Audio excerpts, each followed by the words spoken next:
Welcome back, my Qs and Qettes. Today we're going to be ranking the Phasmophobia ghosts worst to best. Today this is going to be part of a two-part series. It's going to be 24 through 13 of the worst, and, it starts to get pretty good at the end. For some clarification, I've been playing Phasmophobia now for about 124 hours. I've seen every single type of ghost. I've seen them multiple times. While I haven't played one evidence, I've played two evidence a lot. So I've really gotten to learn these ghosts' little intricacies and special gimmicks. If you agree or disagree with my ranking, or if I get any information wrong, please let me know, and I will gladly fix it later. Please let me know what you think, and like, comment, and or subscribe if you would like to help support this channel and help me grow. And let me know if you want to see more stuff like this, or do you want to see me do more of the analysis, or just a let's play. I'm up for anything. I just want to hang out with y'all. Starting out with number 24, we have the Shade. The Shade is boring. He doesn't really do anything. It's very hard to do if you like playing for a perfect run, which I do, which is getting all the evidence and completing the side objectives. He just doesn't work with you. Literally, if you're in the room, he will not do anything, and if so, it's because he steps out of the room, but his interaction range is wide enough to interact with it. And it's just boring. He doesn't do anything. You end up waiting around, wasting time. My best recommendation is once you find out that it is a Shade, just circle it and leave. Don't waste your time trying to do the objectives unless it's something really easy. Just don't do it. Shade's boring. The only cool thing about a Shade, however, is that when you use a summoning circle or the music box, the Shade has a chance to be a shadow ghost, which is an indication immediately that it's a Shade. I think it's like a 20% chance to trigger for both of those, but I discovered that naturally, and I felt like a genius after figuring it out. But apart from that, that's all I have to say about a Shade. Number 23, Myling.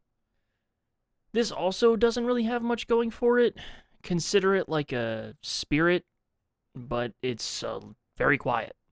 And when I say very quiet, I mean slightly quieter, and you can kind of tell during a hunt. You have to do what's called the flashlight test that a lot of people do, where you leave a flashlight on the ground by the hiding spot, and then if the flashlight starts flickering before the ghost gets near enough for you to hear it, that means that it's a Myling. That's the only way I've been able to diagnose it. There is another way, which is it has a reduced time at which it can trigger audio when you're using the audio recorder or the parabolic microphone. But the difference is like 20 seconds, and sometimes it can still wait long enough to be within the regular threshold. So I don't like waiting around, and that's kind of going to be a running theme for a lot of these ghosts at the beginning, is they either lead to a lot of waiting around or there's no real fun gimmick to them. And with the Myling, it's unfortunately the latter. Number 22, the Spirit. This is the epitome of nothing to note. It is just a ghost. It is just there, and it exists. When you were doing a two evidence style run, my best way, there might be another one, but I don't know of it, but the best way that I diagnose a spirit is by getting it to the point where it can hunt. And if it burns a crucifix or hunts or whichever, once it does so, you go to the ghost room and you burn an incense, making sure that you're within range of the spirit, and that'll prevent it from hunting for 3 minutes. So if you do that and you're not sure what the ghost is, but you do the incense trick, if the ghost hunts at any point before 3 minutes has passed, then you've done one of two things. You've either identified that it's a spirit, or you somehow screwed it up and you didn't hit the ghost with the incense. Either way, kind of a nothing ghost. It just is a ghost. Moving on. Number 21 is going to be the Hantu. Now, the Hantu is a little bit more interesting, and this is where we start getting some cooler gimmicks. For instance, this guy, he's ice cold. If you have at least one evidence in your custom difficulty, it will always be a freezing temperature because his ability only works when he's in a cold environment. If you remove that, then it's really hard to tell. If you turn the power on in a building, which you should, it makes it really easy to diagnose what this ghost is during a hunt, because the ghost will only have increased speed when inside of its own ghost room, because naturally the ghost room will be cold, and over time the building will heat up due to the air conditioning. Apart from that, though, and not much else. He likes it cold, and if it's not cold, he's regular speed, if not a little bit slower, and then he's just a little bit faster when it is cold. So if the power's off, he's going to be naturally quicker. Cool idea, but, not much. That was a pun. Damn it. Number 20, Goryo. It's an interesting idea, and I can see what they were going for. Similar to the Shade, it requires you not being in the room to identify it. It's a dots ghost that will only reveal itself on a camera. You can't see it with the naked eye, which encourages you to use the truck and go back and wait at the truck, because the ghost is less likely to show itself if you are in the room with it. I like the idea that it's encouraging you to use that mechanic of using the truck, especially if you're solo. If you're solo, a lot of times you're very boots on the ground. You gotta figure it out. Another way to identify a Goryo, or kind of rule a Goryo out in most instances, the Goryo will not really roam outside of its room and cannot change its favorite room. So if the ghost ever changes its favorite room, it's not a Goryo. You can write it out. But again, it's an interesting idea, and I like what they went with it. It's just not the most interesting ghost. It's higher than the rest because whenever you do catch, it's like, oh yeah! Like, you could be racking your brain, and then once you figure that out, satisfying. Number 19, we have the twins. This ghost happens to be my personal kryptonite, as I have dropped the ball on this ghost more than any other, either by dying to it, or by misdiagnosing it as something else. There are two ways to figure out what this ghost is. It's if there's an interaction, it's very, very highly likely that another action will happen, often within a second or so of the original one. Or if it does one single thing, like turn on a light and throw something, could be the twins. I often mistake this for a poltergeist, because the poltergeist can also interact with many things in a very short amount of time, as well as something like the mare, which is more active in the dark. Now, the twins also is distinguishable, and this is the more reliable way, but still kind of messes with me a little bit. The twins have two different hunting speeds based on which twin is hunting. Now, it's still one physical thing. It's not like two ghosts can hunt at the same time, but the twins can function like a slightly slower ghost or a slightly faster ghost. And the slightly faster ghost can spawn wherever the most recent interaction was. Therefore, this is a fun fact here, and not so fun if you're on the receiving end of it, it is the only ghost that can bypass a crucifix. So how it functions is, where the ghost is standing currently, it'll check to see if it's in range of a crucifix. If not, and it decides to spawn as the fast twin, it will then, after verifying that there's no crucifix on it, it will then track to the nearest or most recent interaction that took place, which could be where you're standing, protected by a crucifix. But because it already passed the crucifix test, it can spawn there within the crucifix's range and start a hunt. That, I don't know if that's intentional or not, but I don't love it, and it's another reason why it gets me. Number 18 is the Onryo. This guy's a hothead, in that he hates fire. I'm imagining it's because this ghost died to some kind of house fire or something like that and is traumatized by it, which sucks, and I feel for it. This ghost will always hunt after blowing out every third fire source. This could be a candle, a candelabra, or a lantern. It could even be the lighter in your hand. However, I swear on my life I never get this to work. And for whatever reason, it doesn't hunt, and then I rule out Onryo, and then later it's an Onryo, and I just mess it up every time. I don't know how. I don't know what I'm doing wrong. Or even if I am doing something wrong. But everywhere I look, people tell me this always hunts after the third fire source is blown out, and that's not always the case. Another fun fact about the Onryo is this ghost can be prevented from hunting from a fire source, which is the only ghost in the game that can be prevented from hunting from something other than a crucifix, which I think is, kind of neat. Numbers 16 and 17, Raiju and Jin. I like both of these ghosts, but their abilities are kind of similar in that they're power related, just in different ways. And then apart from those specific power related aspects, they're very similar. So they're kind of equal in my eyes. In fact, I'm kind of thinking Raiju might be a less interesting. So if you want, you can put him in 17 or 16. I don't know, you make it up. Starting with Raiju first. The Raiju will be more active around a lot of battery-powered equipment. So if you've got your audio set up in there, you got a few cameras, a few video cameras, you've got your parabolic microphones, your motion detectors. These battery-powered objects will increase the activity for a Raiju. And I suspect that it increases its timing when it can hunt, but I don't know that for sure. That's just speculation. Take that with a grain of salt. The Raiju is interesting during a hunt because when around battery-powered equipment, it will go significantly faster and then normal speed if no battery-powered equipment is around it. This is not in relation to anything that's powered by the generator of the map or the breaker. This includes battery-powered objects in your hands. So say if you're trying to get a picture of the ghost while it's hunting, it might be coming up to you slowly with your camera out and you're trying to take a picture, but the second it gets within that range of that camera, it'll speed up, and that can get you, because by God, it can get you. The Jinn is very interesting as well because its ability is related to the power of the map.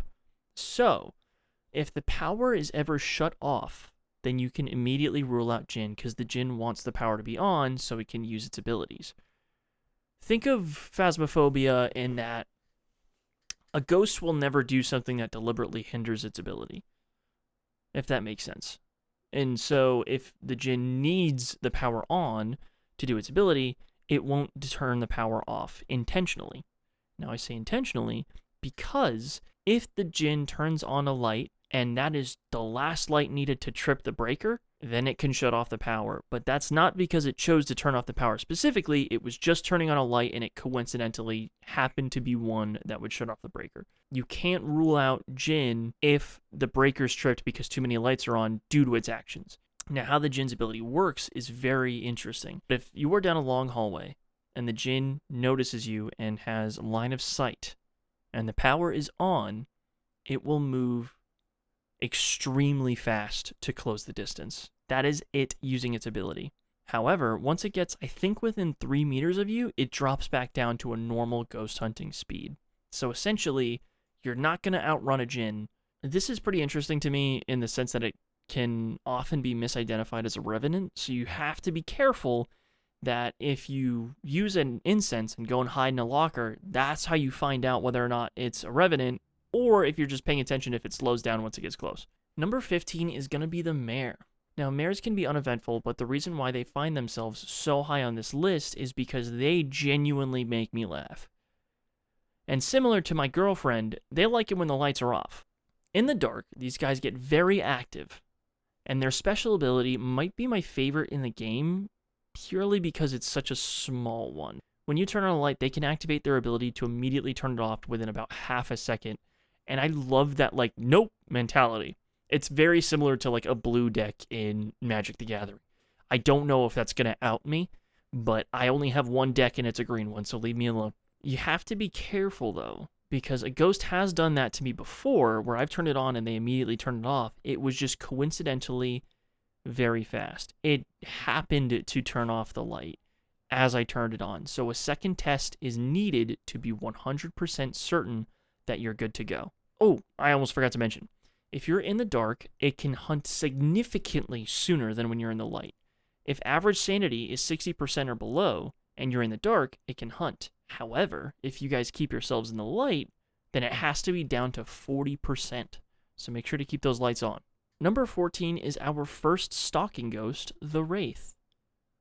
One of the first ghosts I learned to recognize without any evidence, these ghosts float off the ground magically. They never take any steps. Because of this, they will never step on salt. So if you line the ghost room full of salt and the ghost is definitively still in there, it's not stepping on anything, you know it's a Wraith.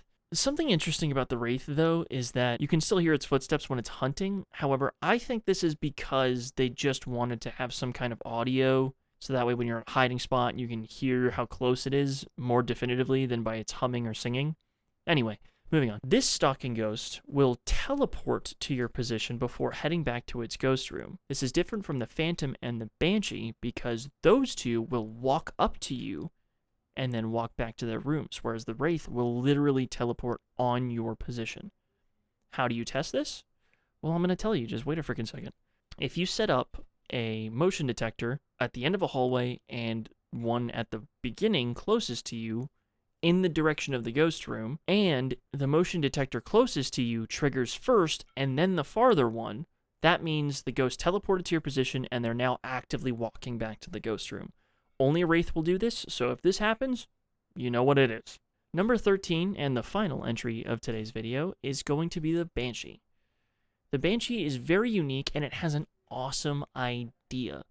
It is another stalking ghost, so we got 2 in a row, but she will lock on to one specific person and that singular person is screwed. Of all the stalking ghosts, this is the only one that doesn't cheat. They will not hunt any other human being. They will only hunt their target and that's it. And I find that very funny that there's a trophy that if you get killed by a banshee, then you were the bait. When recording audio or using a parabolic microphone, the banshee has about a 60% chance to scream instead of their typical audio, which the first time you hear it is very spooky, but it's also very easy to diagnose. And once you hear that scream, you're like, okay, banshee. I don't need to run any other tests. However, it's not all the time that it does it, and you don't want to wait around for it to do one specific audio, because it is a 60% chance. Theoretically, it could never happen. If you want to identify it in another way, what you can do is you can use 2 motion detector setup, just like I said before, and bringing an EMF reader with you. Keep the EMF reader at your feet or on your person, in your hand, make sure it's on, and if the ghost walks up to you and leaves, well, yes, it's a stalking ghost, so alright, we figured that out. But if it doesn't trigger the EMF, then it has to be a banshee. So if it walks up, it can't be a wraith because the wraith teleports. If it was a phantom, the only other stalking ghost besides the banshee, then it would trigger an EMF level 2. So it's kind of like ruling them out all in one go at the same time. The final thing to note for a banshee is she is supposedly more likely to sing Ring Around the Rosie during ghost events. However, I can't take this as like definitive evidence personally. It's not helped me out too much because there's been phantoms that'll sing Ring Around the Rosie constantly. There's been mares that'll do it. There's been poltergeists that'll do it. Supposedly, she's more likely to sing Ring Around the Rosie. Either way, it is what it is. And that's going to do it for today's ranking. This was, again, 24 through 13. The next video is going to come out next week, and I'm very excited for that one because there's a lot of stinkers on this list, but there's like pretty much everything past number 15 and onwards. I love all of these guys. The beginning few, not great.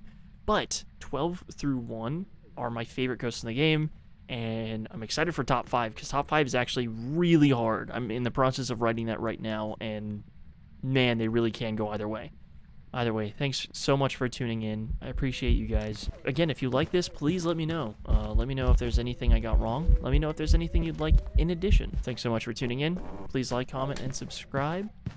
And have a great day.